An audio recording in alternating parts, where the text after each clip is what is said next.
All right, so good morning. Today's daf is Kiddushin daf Lamed Gimel, and we had just concluded yesterday. Hold on. We'll talk afterwards, okay, Mark? So, yesterday we ended the day by learning a baraisa about the way one is supposed to treat one's elders. That when you see an older person walk into the room, you should stand up.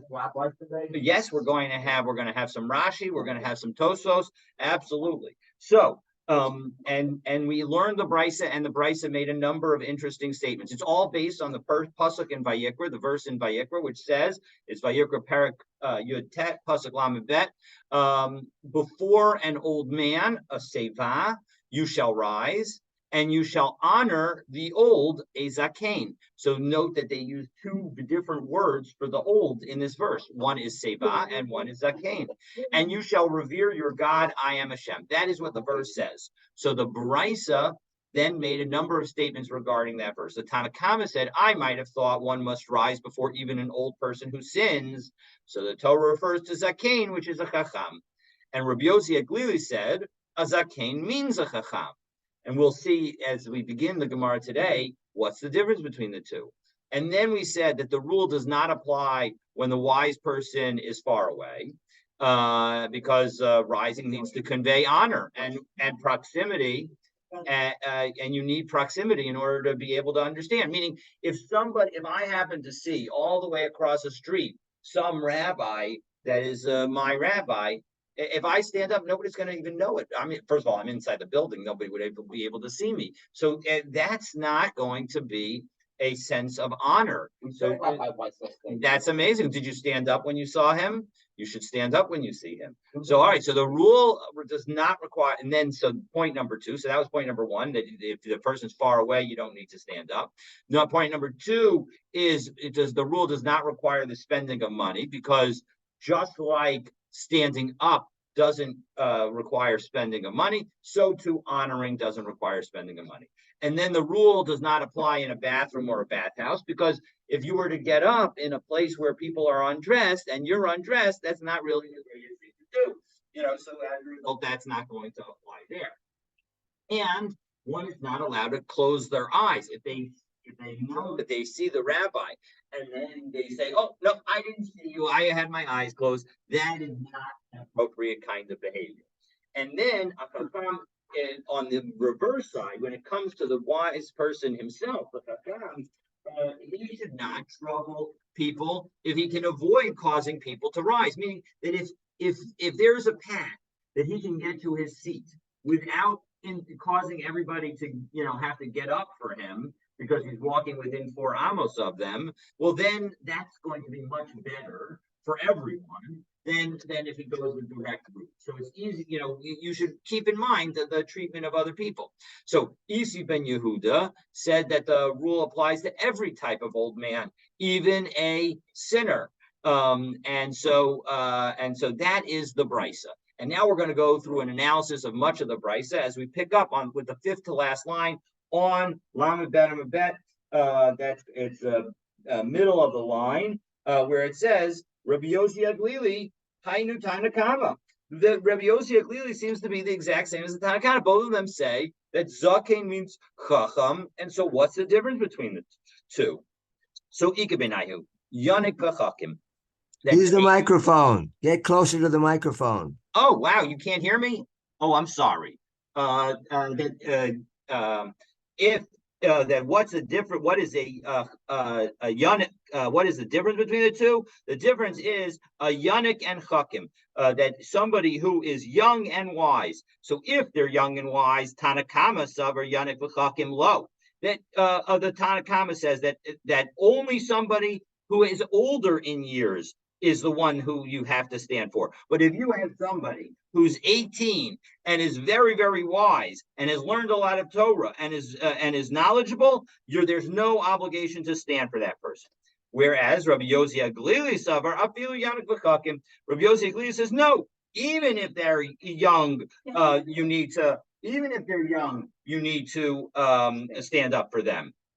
So, and of course, he would still say somebody who is old but not a sage. Rashi notes that here. So my time of the Rabbi Yossi Aglili. What's the reasoning of Rabbi Yossi Aglili that he says that in fact even a young wise person will have to stand? Amar Lach, he would tell you, Isal Amar Tanakama, if in fact it was true, like the Tanakama said, that in fact you need to be both older and wise. We should have combined the two phrases. Instead of saying "Mibnei seva takum v'hadarta penei zakein," we should have just combined seva and zakein together. By connecting the two words next to each other, we would know that the seva needs to be zakein and the zakein needs to be seva. And the meaning that the old person needs to be wise and the wise person needs to be old. So, my shna de paligi rachmana. So, why did Hashem choose when He wrote the Torah to separate the two? Lememar dehai lav hai. There are two separate categories. There's a category of old and there's a category of zakein. Bahai lav hai. So each one is different from each other. Shma mina afilu yanik v'chakim. So as a result, because zakein just means wise, so as a result, even somebody who's wise and isn't old would be obligated to, one would be obligated to rise for them. The Tanakama, why does the Tanakama differ? Because the Torah wanted specifically to connect Zakein and Yareta. That in the end of that pasuk, right? The pasuk says, the Hadarta Penei Zakein, the Yareta Me'elokecha. So in order to put the word Zakein next to Yira, then we and thereby teach us one of the lessons in the Brisa, specifically the lesson that a zaken should not bother people unnecessarily. And so as a result, that is why the Torah wrote it this way. But really, the Tanakhama would say it's one category. The Tanakhama, my taima, what's the reasoning of the Tanakhama? Meaning, why doesn't he say that it's really two different categories? Because because if, in fact, Rabbi Yossi Aglili were correct, and again, remember that we still want to keep Zakein and Yareta next to each other, Im Kain, Niftav Rachmana, takum v'hadarta penei zakein. Again, the point is that if in fact they reference both the kima and the hider in connection with each of them, then it would be clear that it would be two separate categories. But by combining and connecting the two parallel sentences, the two parallel phrases, it shows that it's really just one category. So from the fact that there's a situation that they didn't write this, so then therefore we learn that it's really one category. And so as a result, what we end up with is the Tanakhama says that you have to be at least a little bit older and wise. And the Rabbi Yossi Aglili says you have to be wise or a little bit older. And then the final position of Isi Ben Yehuda is that you need to be that every type of old man, even one who may have sinned, will also be okay. And as we learned yesterday, although Rashi references a sinner, everybody understands this as really referring to somebody who sins as a result of a lack of knowledge, not because, not lahachas, not in order to upset Hashem intentionally. So that was the first piece of this brisa. So now the brisa next mention that there's no requirement to spend money, and the Gemara is going to challenge that. Amar Mar, we said in the Brisa, Yacho Yadrenu B'Mammon. I might have thought that you have to spend money. Talmud Lomer Takum V'Hadarta. So that's why we said both Takum and Hadarta, and we connected the two of them. Makima She'ein B'Chesron Kis, just as a rising getting up doesn't cause anyone to lose any money. So too, when we talk about honoring, it also means without any money. So you don't need to spend money as part of the honoring process. 1 second, is it really true that getting up doesn't cause any monetary loss? We know that in fact it does. In fact, we saw that with respect to respecting one's parents. Milo Askina de Kanakiv Marganisa. Look at what about somebody who is putting a hole in a pearl. That is apparently at that time was a very highly paid occupation. It was not an easy thing to do. And so as a result, to string pearls, and as a result, that person was essentially losing money when they had to stand up. So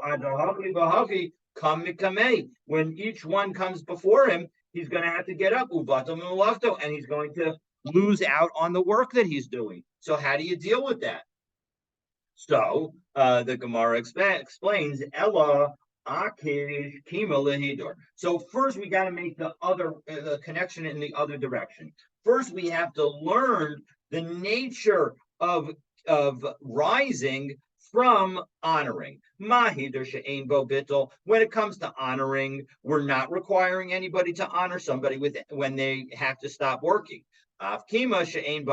So therefore, we say that the rising as well does not apply when there's work to be done. The akish nami, and we also are going to connect Hidr Lakima. You learn the honoring from the rising. Makima she'ein bo chesron kis, just as the rising entails no monetary loss, so too av Hidr she'ein bo chesron kis. So too, when it comes to honoring, we're not going to require any monetary loss. Mikan amru ein bali umanut rishon la'amod b'nei talmidei chachamim b'shah she'oskim b'melachtim. That when workers are working, and they do not have an obligation to stand in front of the of Torah scholars who go by. And it's interesting here because it says ein balei umanos rishon. They're not even permitted.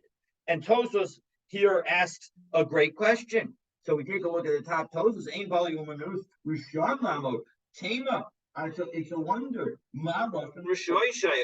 Well, how is the language of permitted applicable here? Because if you say that something's not permitted, it's as if you're saying that it's actually prohibited to do. That really what we're talking about is when you're doing work for other people. We're at the top Tozos on Lamed Gimel Lamed Aleph. And when you do work for other people, if I am working for you, Lori, and then I go and I do something else that's not working for you, and you're paying me for my time, I'm stealing from you. That's not a good thing to do. We don't want me to be stealing from you. So that's what we're talking about. And so that's why we would say that the language of permitted is applicable. However, Tosos offers a second answer. Umiyu, nonetheless, yesh loma rishon kamo chayavin. That really here, when we say rishon, we do mean chayav. We mean obligated. So when we say not that it's not permitted, but you're not obligated. Ki ahi de tunan be'erachin parak hamakadesh sadehu, that in that parak in Maseches Erachin, so daf kav chad amabet, we say we use the language of Rishayim, of Resha, of Rishai, of permission, when we actually mean obligated. Okay, so now the question then becomes, 1 second, we just said that a craftsman, somebody who's a worker, a paid worker, is not obligated to stand when a chacham goes by. But we have a Mishnah that seems to suggest the exact opposite, because what do we say in the Mishnah in Bikurim? We have the following: V'hatanan kol baalei umanuyot omdim mipneihem. When the people would bring the first fruits to Yerushalayim, all the workers, all the paid workers, the skilled craftsmen, they would all stand in front of the people who were coming into Yerushalayim, the Shoalim b'Shalomam, and they would ask about how they're doing. V'omrim lahem, and they would say to them, Achenu anshe makom ploni. welcome people from this place. Meaning, if they knew that they were from Tel Aviv, they would say, welcome people. Of course, Tel Aviv didn't exist, but okay, welcome people from Tel Aviv, etc. The point is that they would welcome people from wherever they were from, and they would make it, and it would be like a parade. Welcome, they would say, welcome people from this place, come in peace. So, Rabbi Yochanan, and so Rabbi Yochanan now has to. So again, here we have a situation where we have workers who are being paid to do work, and they are having to get up in front of people. So doesn't that show that similarly, when it comes to a rabbi, they should also get up for the rabbi? No. So does not necessarily mean that they would also have to get up for a rabbi. They would get up for these people, but not for those people. Why? The Dilma shining Hassam, and so as so Rabbi Yossi, Rabbi Yossi bar Avin, Bo Rei Kama Chaviva Mitzvah B'Shaita. This shows how beloved a mitzvah is when it's being done. Sharei Mipnei Hemomdim, Mipnei Talmidei Chachamim Einamdim.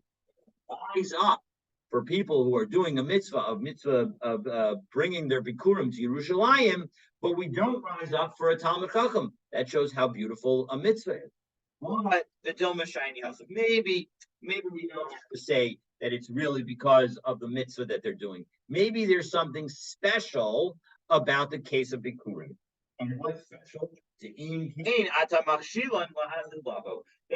maybe if you don't actually if you don't actually enable them to, if you don't actually respect them in this way, it might cause them not to come. And the Ben Yehoyada notes, this was cited by Rabbi Rosner in his shir. He notes that this is especially true because for those who bring just a little bit. When it comes to bikurim,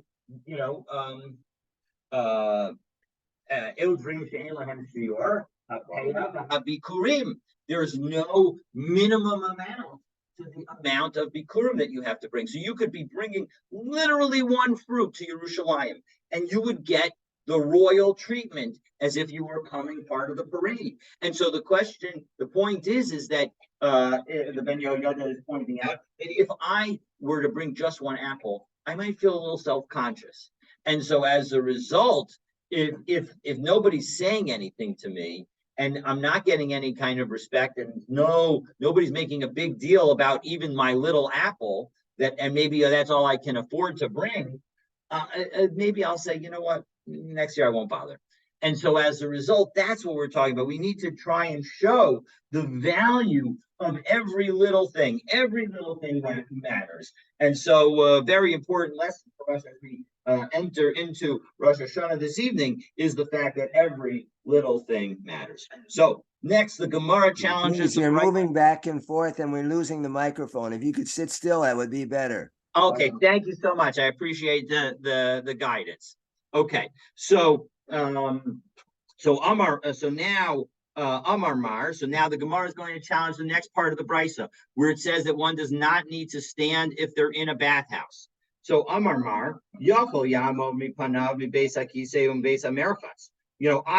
So first we said in the Brisa that I might have thought that you should get up in the bathhouse or in the bathroom, and we said no, you don't have to. Below, one second, is it really true that you don't need to get up? Rabbi Chia was sitting in a bathhouse. Rabbi Shimon bar Rabbi, and Rabbi Shimon, the son of Rabbi Yehuda Anasi, passed by. Below Kamikame, and Rabbi Chia didn't get up. The Ikbid, and Rabbi Shimon was very upset about it. And he went and told his father. I taught him 2/5 of all of Sefer Tehillim below a Mabni Panai, and he didn't stand in front of me. The Su, another situation, again with the same Rabbi Shmuel with the same Rabbi Shimon ben Rabbi, Bar Kapara, but Amrila Rabbi Shmuel bar Rabbi Yossi, whether it was Bar Kapara or Rabbi Shmuel bar Yossi, bar Rabbi Yossi, Hava Yosef B. Maschusa. Again, he's sitting in the bathhouse. Al Va'azil Rabbi Shimon Bar Karabi, and again Rabbi Shimon Bar Rabbi came by below Kamei, and he didn't get up in front of him. The Ikbid, and again Rabbi Shimon was upset about it. Va'asav Amar Le Lavu, and he told his dad, Shnei Shlish Shlish, 2/3 of a third, meaning 2/9. Shanisi lo b'Torah's Kohanim. I taught him in Sefer Vayikra. Below Amar Panai, and yet he's not standing in front of me. But Amar lo. So his father said to him, Shema Bahen Yoshev Umaharver. 1 second, maybe they were thinking in Torah. Maybe that's why he didn't stand up, because he was preoccupied, as Rashi says, right? Bahen Haya Meharher Vitarud, and they were occupied Haya. Below Haven, and they didn't understand that you had passed in front of them. Meaning, maybe you need to cut them a little bit of slack. So but bottom line is, time of Devahen Yoshev Maharer. What was the basis for Rebbe saying to his son that in fact there was a reason that they didn't stand up? It was because they were sitting and thinking about the Torah. But halav hachilo. But if they had not been, then they would need to get up. So that's the situation, and that suggests that in fact in a bathhouse you do need to get up. So lo kasha, no worries. There's not actually a difficulty here. Ha bavate gavai, ha bavate barai. Well, there's a difference between the inner chamber and the outer chamber. When it comes to the inner chamber, where naturally people are undressed, so then as a result, that's where you don't have to get up. But when it comes to the outer chamber, where people are wearing clothing, that is where it makes sense that you still would need to get up. And Hakinam Mistar, but it makes a lot of sense to assume that we're talking about a situation where the people in the stories were in the outer chambers of the bathhouse where they are dressed. You're allowed to think about Torah everywhere, except for in the bathhouse and in the bathroom. And so as a result, that shows that in fact these people were thinking about Torah, right? Because that was why Rebbe said, hey, maybe they were thinking about Torah. And so as a result, we're talking about the outer chamber, and that's okay. So Dilmalat Shining. No, it's not necessarily a proof that they were definitely in the outer chamber, because maybe they couldn't help the thinking about Torah. Meaning, maybe they were still preoccupied, even though they knew that they weren't supposed to be going to Torah. In the bathroom, sometimes it's sort of like not thinking about a white elephant. Right? If you once you mention it, you can't not see it. So as a result, therefore, they were thinking about the Torah, even though they weren't supposed to. And so as a result, maybe that's the situation. So since could be the situation, it's not a definitive proof, but again, it answers the distinction and answers the contradiction between the two brises. And so as a result, while there's not a definitive proof within this brisa for the fact that we're talking about a situation where they were in the outer room of a bathhouse, we're going to say that they were in the outer room because of the potential otherwise contradiction with the brisa that we learned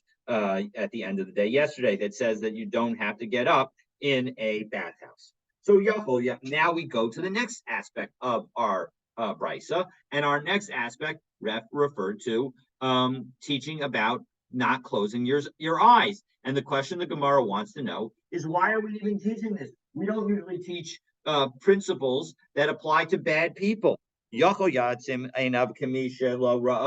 That you might have thought that one could close your eyes as if you had not seen them, and then we say no, that's not the case. So atu bershiyeh askinan, are you telling me that we're talking about wicked people? That doesn't make any sense.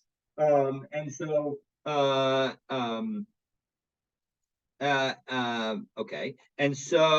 Ella Yachol Ya'atzim Einav. No, so what are we talking about? We're not talking about where they already saw the people and then said to themselves, oh, maybe we'll here it is.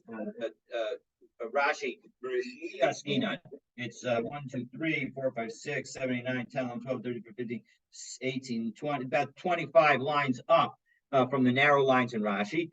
Bitmia, this is a question. Lama likra, why do I need the pasuk to tell us Imrav Atzam Einav Hare Avar al Takum Ba'adarta. Why do I need the Torah to specifically teach us in this case that if I saw a person get a chacham and then I close my eyes, I violated this mitzvah? Of course, I violated the mitzvah. I didn't get up. So certainly I violated the mitzvah. I knew I was supposed to do so. So Ella Yahu Yatim Einav Mikamei Delinte Zman Chayuva. No, what we're talking about is where you see the rabbi coming from far away. And so as a result, when he's far away, you don't have an obligation to stand up. But now as he's getting close, when he gets to within 4 amos of you, that's when you're supposed to stand. But if instead you close your eyes, right? So you were never actually obligated. It's true you weren't actually obligated because you closed your eyes when the rabbi was within 4 amos of you.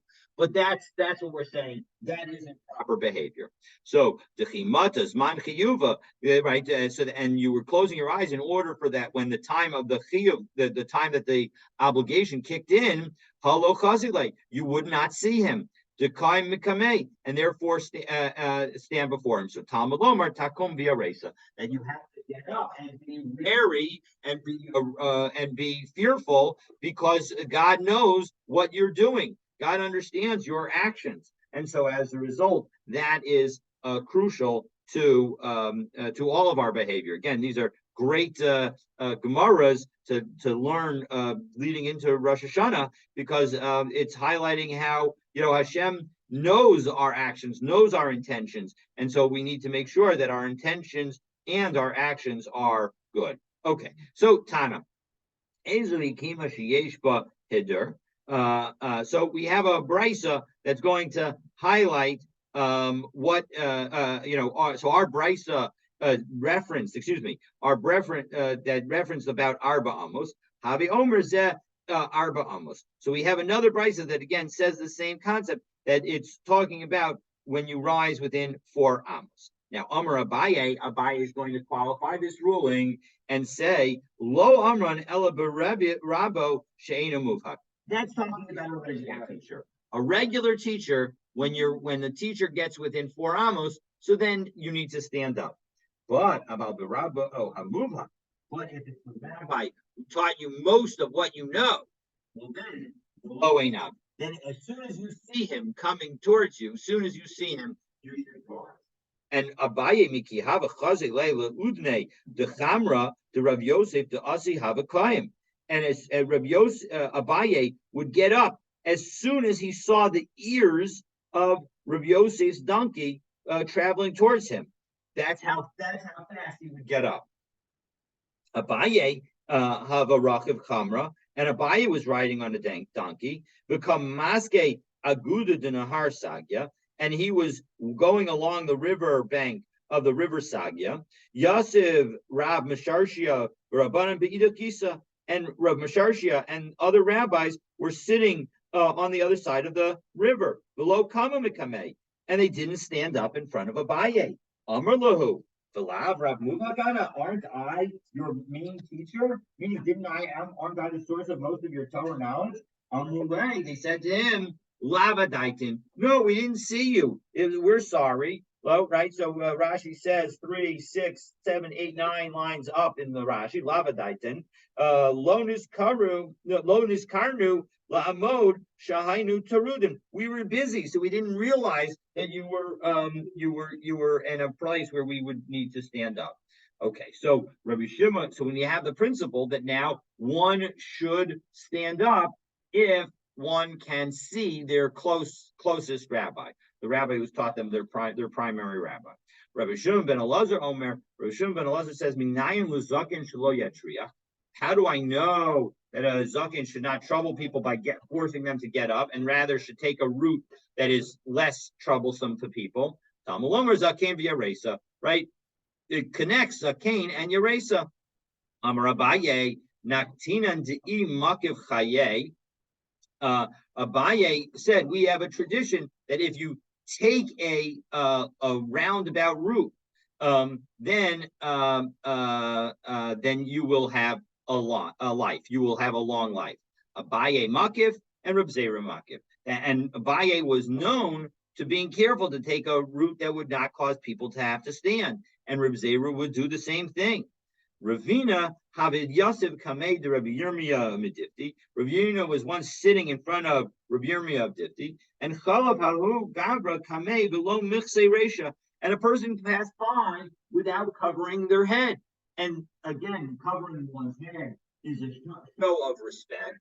And so as a result, they should have shown some aspect of respect. So Amar Ravina said, Kama Chatziv Hagabra. What kind of chutzpah this guy has? Amar Lei, Rabbi Yirmiyah said back to him, maybe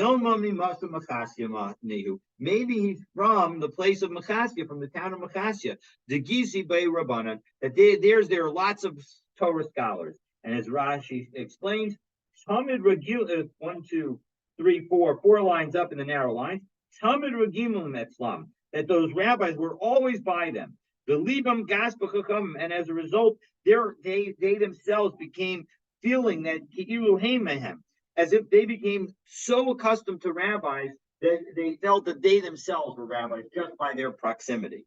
So again, it highlights how one needs to be careful that when one becomes proximate to something and proximate to power, that one doesn't sort of adopt the inappropriate behaviors that are associated with that. Okay. Easy Ben Yehuda. So now, finally, the last piece of our brisa was Easy Ben Yehuda. Omer Mnei Seba Takumba Afilu Kol Seba Mashma. The implication is every kind of old person is one that you need to stand before. Rabbi Yochanan Halakha Easy Ben Yehuda. The halakha is actually like that, and not only that, but we're going to see that it shows that it's not even just Jewish older people, but all older people we need to stand in front of. And so Rabbi Yochanan and Rabbi Yochanan would actually stand before old Arameans, meaning people who are not even Jewish. And Amar, he would say, Kama harpake adu alaihu dahani. How much have they witnessed? How much have these people witnessed? Rava make him lokai. Rava did not get up, but hidur avad lahu. But he would still do something. And the note here suggests that the Rashash suggests that they would go, they would do the tushy lift of indicating that out of respect, they would show some respect, even if they wouldn't get up fully. Abai would always make sure that he would give up an arm, that if in fact an older person needed help balancing, they would help them. Rava Meshadar Shluche. Rava would send out messengers in order to help them. Rav Nachman Meshadar Gozai. Rav Nachman, who was part of the ruling, he was a son-in-law of the Reish Galusa. He would send out officers to help them. Amar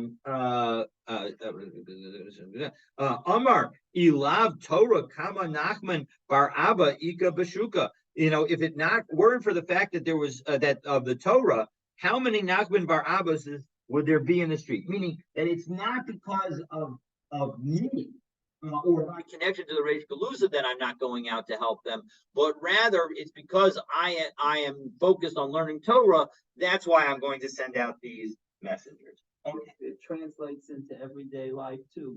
You were always taught, even if you weren't in a religious home. If you're on the train or on the bus, absolutely, an elderly person, you always offer to seat. Absolutely, 100%. Absolutely.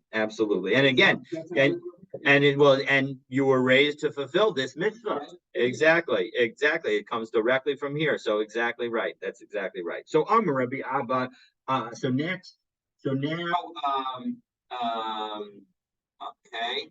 Now the Gemara is going to qualify the frequency with which a Torah scholar must rise before a teacher, and then it's going to challenge that qualification, and we're going to see Tosos has a very useful further qualification on this. So I'm a Rabbi Yanai has returned, so Lama Gimel in bed. Ein Talmid Chacham Rashoy La'amod B'nei Rabo Ela Shachos V'Arbis. You're only allowed to stand in front of your teacher in the morning and in the evening. The implication meaning once in the morning and once in the evening. Kedei shelo yeh kvodo meruba mikvod shemayim, so that your honor of your teacher is not greater than the honor of Hashem.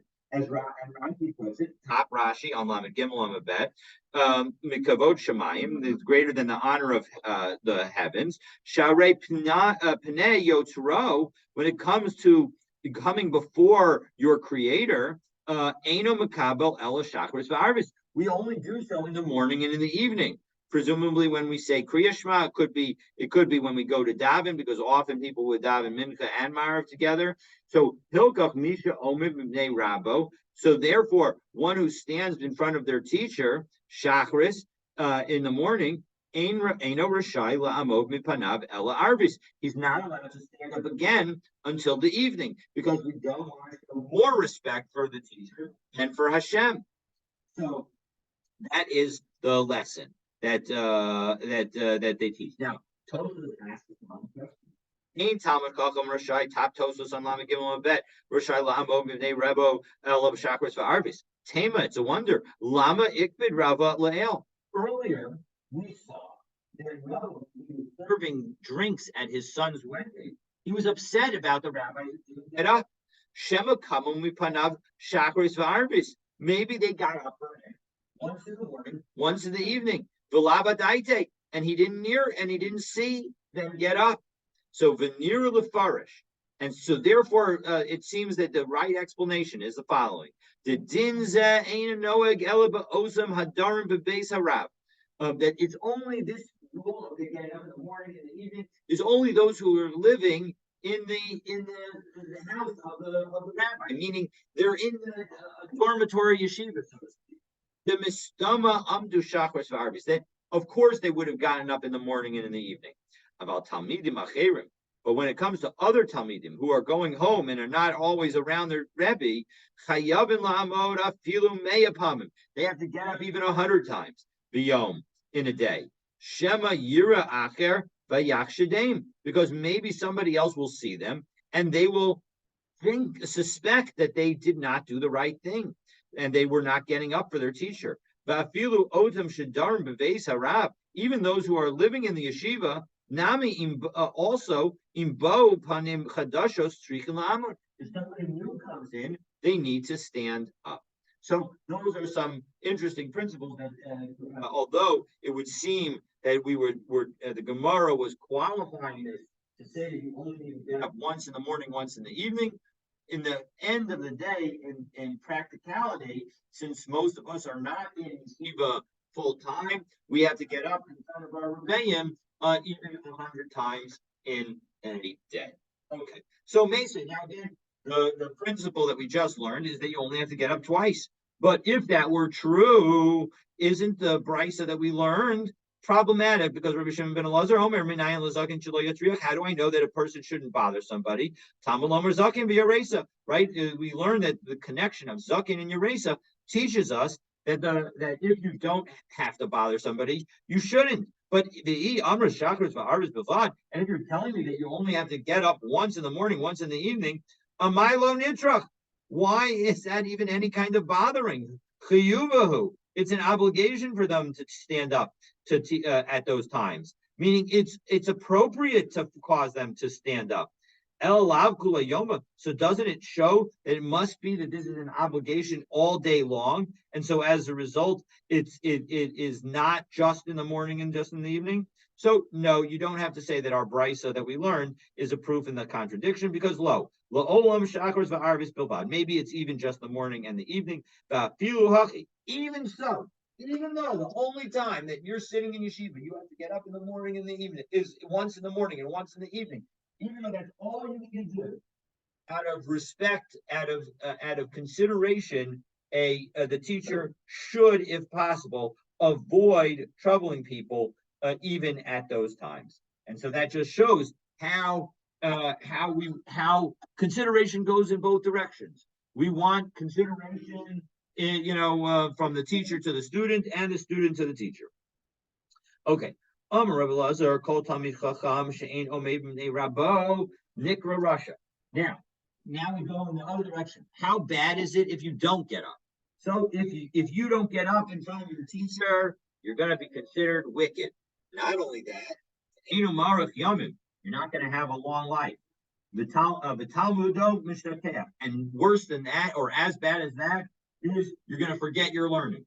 So how do I know all of that? Well, it comes from a pasuk in Kohelet, where it says in Parak Chet, pasuk Yud Gimel, the Tov lo yiyeh l'rasha.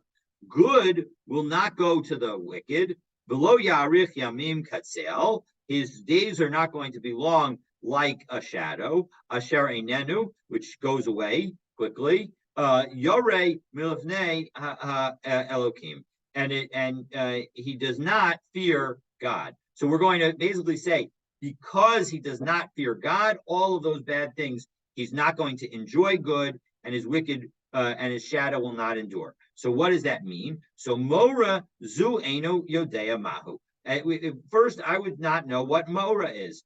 Kishahu Omer, but when the pasuk says in Vayikra v'yaresam elokecha that you should fear God in connection with rising before a zaken, hare Mora zokima. Now I know that rising is what refers to Yira. The Ema Moras Ribis. Well, in second, we also have a pasuk that references fear of God in connection with not charging interest, Moras Mishkalos, and with not having improper weights. So how do I know that it's referring to specifically getting up? No, though the point is that there is a almost like a Gzera Shava of Pnei in both places. It says Lifnei Hashem, and it says right. It says Milifnei Elokim in Kohelet, and then in our pasuk it says V'yaresa V'hadarta Pnei Zakein. So the point is that that word is used in both places, so we connect those two topics. And so, and Rashi highlights here a fourth line in Rashi from the top. Ein tov ela Torah. What is good? The good refers to the Torah. Shne'amar lekach tov nasati lachem. That right? I gave you something that is good. Alma. So we see Talmudo mishtakach, and so his Torah learning will be forgotten. Meaning that's what it means. V'tov liyeh l'rasha. He had the good, he had the Torah, but because he's wicked by not standing up, that Torah will be forgotten. The lo yarich yamim, and his days won't be long. Rather, he'll be ela kitzel. He'll be like a shadow. And matam, and what's the reason for all of this? Lefisha enu yorei milifnei Hashem, because he's not fearful in front of God. Mora, and that fear, zukima, that refers to standing up. He kidim mefarish v'azal, as the Gemara dealt with itself. Okay. So now we're going to have a series of 4 questions, get us in the mood for the holiday season, even though it's the 4 questions are on the other different holiday, not Rosh Hashanah, obviously. So Ibailahu, they asked, Bino v'hu Rabo. What happens if your son, if the person's son is the person's teacher? Mahu ma'od mipnei aviv. Is the son supposed to still stand for his father? Tashma. So we're going to try and bring proof. To Amrle Shmuel Rav Yehuda, Shmuel said to Rav Yehuda, Shinina, sharp one, Kum mikamei avu. You need to get up in front of your father, even though Rav Yehuda was the teacher of his father, Rav Yecheskel, so he still needed to get up in front of him. So shiny Rav Yecheskel, maybe Rav Yecheskel is different. Maybe that doesn't give us a proof that a son, who's a teacher of the father, is supposed to still get up for the father. Maybe Rav Yecheskel is different to Baal Masim Haba, because he was such a person of good deeds. Mar Shmuel Nami Kayim Mikameh. But he was so good that even Mar Shmuel got up in front of him. So Ella Maika Amarle. So 1 second, if that's true, what was the point of getting up in front of your father?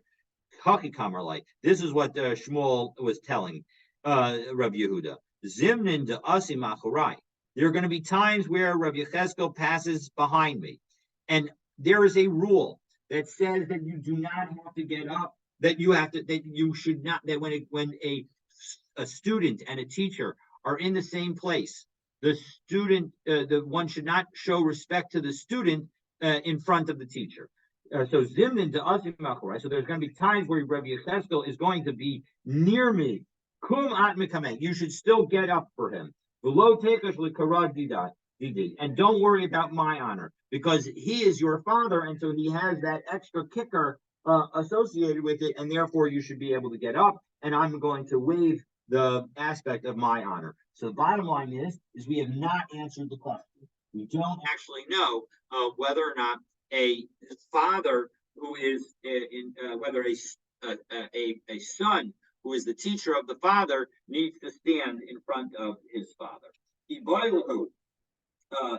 the end, I believe that we say to be strict on this and that one should stand. Now similar situation, opposite case, opposite direction. Benovahu Rabo, Masha Maushi Yamod Aviv Mipanab. What about the father? Does the father need to stand in front of the son? So Tashma, Damra Yeshua ben Levi, Ani, Aini Kadai Lamo ben Levini. My son, it would not be appropriate for me to stand in front of him.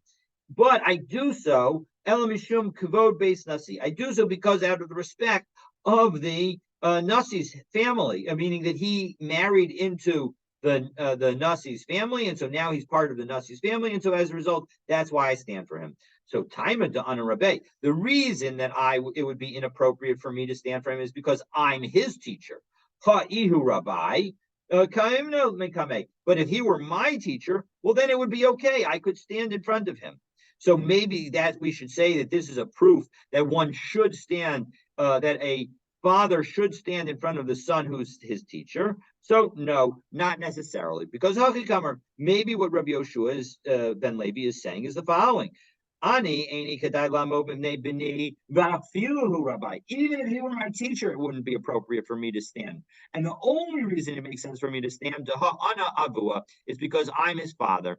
Because I'm his father, that would be why it's not appropriate for me to stand. Elamashum Kvod Beis Nasi. It only makes sense for me to stand because he is from the family now of the Nasi, and so as a result, I'm going to stand before him. And if he were even just my Rebbe, I would not have to do that because I am his father. Yesterday we had that incident with Rabban Gamliel.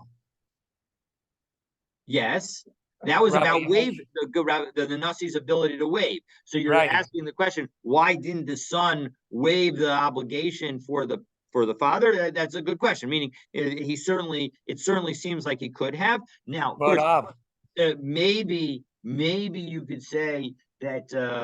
Remember that one of the debates that we had was whether or not the Nasi is allowed to waive it, and so it could be that he held that that waiver is not a valid waiver, or it could be that Rabbi Yeshua ben Levi held that waiver would not be a valid waiver, or it could be that even when there is a waiver, because as we saw with respect to the rabbis who were serving drinks at their sons' weddings, that in fact, even when they had waived because they were serving drinks, there is still a sense that you should get up. So even in a waiver situation, there may be an appropriateness for getting up. So those are three possible answers that I think could explain why it was insufficient for Rabbi Yeshua ben Levi's son to just simply mochel the kavod associated with the Nasi's house. Another possible answer that just occurs to me is that the son is not himself the Nasi.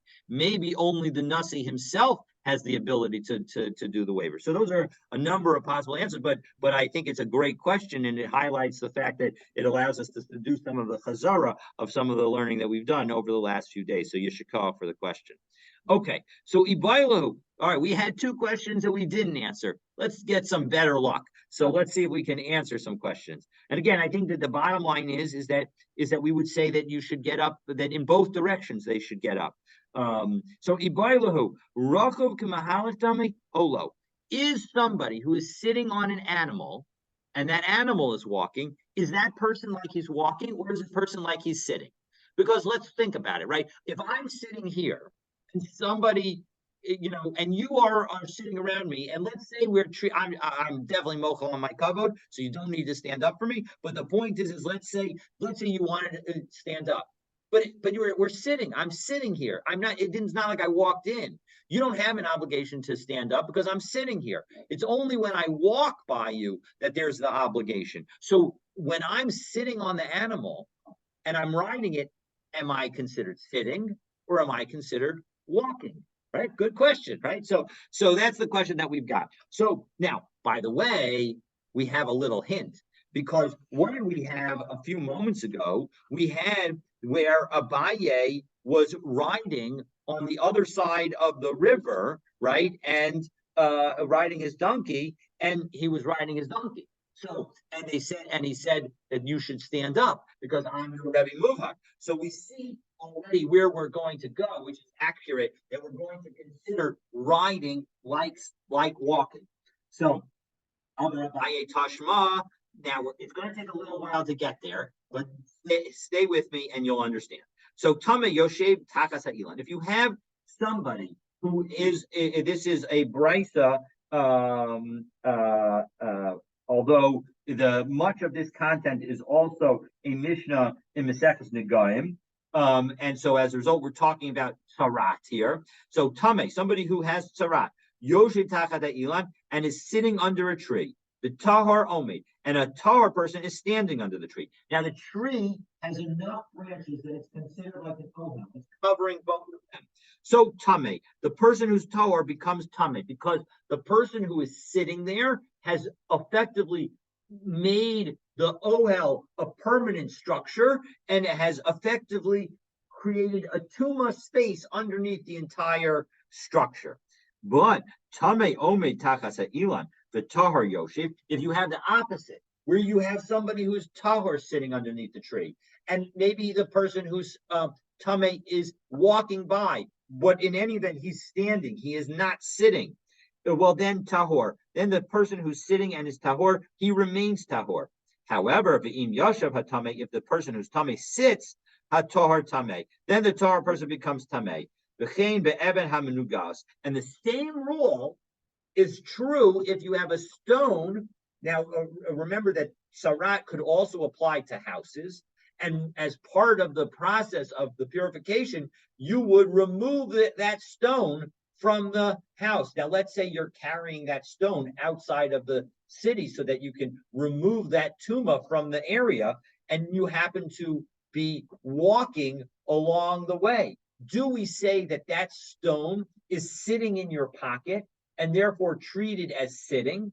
Or do we say that, no, you're standing, so as a result, the stone is considered standing? And the answer is that we say this brisa says, that also that the stone in your pocket is treated like you.